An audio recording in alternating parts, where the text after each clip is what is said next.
और कुछ खबरें दिलचस्प और अजीब दुनिया से। भारत में एक बैल बुलंद व बाला पानी की टंकी पर चढ़ गया, जिसकी वीडियो सोशल मीडिया पर वायरल हो गई है।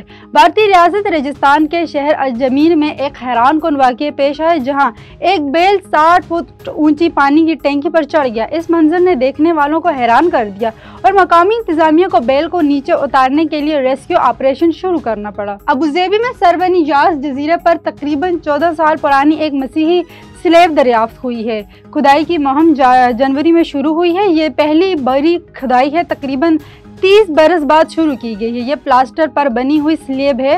ये तकरीबन 7वीं-8वीं सदी यानी तकरीबन 1300 से 1400 साल कदीम है। ये सहनुमा मकामात के करीब जोदीरा और हाकाना के शमाली हिस्से में है मिली, जहाँ बुजुर्ग राहिब या मोहिम जो रहते थे या तन्हाई में इबादत करते थे।